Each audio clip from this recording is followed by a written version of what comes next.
Oke guys, kenalin saya Aziz Fauzi dan saya adalah calon menteri Indonesia entah ke tahun yang berapa ya. Kenapa saya mengatakan saya calon menteri? Karena saya bukan menteri ya. Oke. Karena semua orang yang bukan menteri adalah calon menteri. Kalau yang udah jadi menteri berarti dia mantan menteri. Oke. Eh, kita akan berangkat dari pertanyaan bagaimana caranya supaya saya menjadi seorang menteri ya.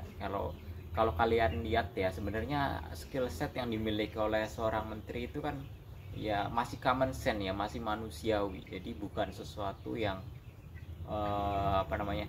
yang perlu kau menjadi seorang god gitu ya, menjadi seorang nabi gitu untuk menjadi seorang menteri gitu. Artinya itu masih job desk yang masih bisa dicapai oleh orang yang sifatnya ordinary gitu ya, orang yang biasa gitu. Mungkin dengan kemampuan politik, kemampuan finansial atau kemampuan skill yang lain gitu ya, intelektual dan kawan-kawan gitu. Bisakah saya memulai menjadi seorang menteri gitu ya dari nol gitu? Kalau kalian pengen jadi menteri dari nol, mulailah dari sekarang gitu. Kenapa? Biar nggak kalah saingan sama yang lain gitu.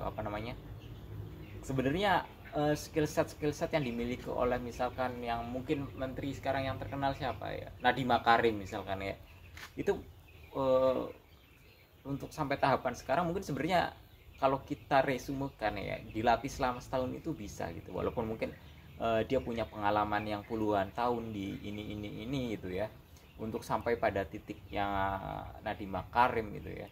Tapi kan kita juga bisa belajar dari Nadiem Makarim ya, tentang riwayat hidupnya, terus keputusan-keputusan yang diambil gitu kan.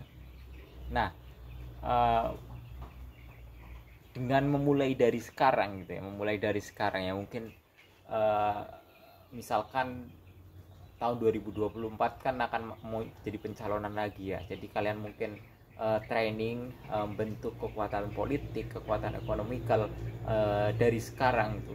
Saya pikir itu bisa lah ya, bisa cukup worth it untuk menghadapi 2024 gitu. Tapi kalau misalkan itu gagal kan masih ada 2029 gitu.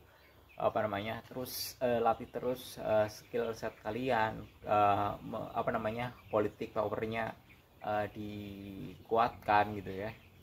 Ya terus metodenya seperti apa gitu ya.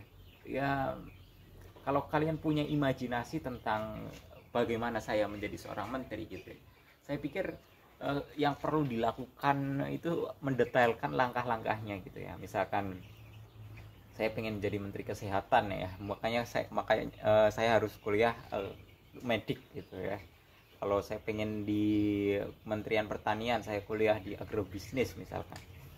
Nah, eh, di situ kalian udah mengambil langkah pertama. Langkah pertamanya itu bukan di kursusnya, tapi tentang imajinasi kalian tentang gimana kalian di masa depan menjadi seorang menteri. Terus gimana kalian nanti mendetailkan metodenya supaya menjadi menteri, bahkan mungkin di taraf tertentu kalian mungkin bisa mendetailkan ketika kalian sendiri sudah menjadi menteri gitu ya. Nah itu jadi mulailah langkah dari sekarang gitu ya. Kalau misalkan kalian wah ternyata di tengah jalan ternyata saya gagal, kita nonton video saya yang sebelumnya gitu ya, yang gimana tadi, yang tentang trauma gitu ya. Untuk sampai kepada sebuah masterpiece ya, itu sendiri kalian sebenarnya yang dibutuhkan itu adalah konsistensi ya, dedikasi selama yang dalam waktu yang lama gitu. Dan mungkin ini akan membuat Anda menjadi seorang menteri. Oke, sekian dari saya.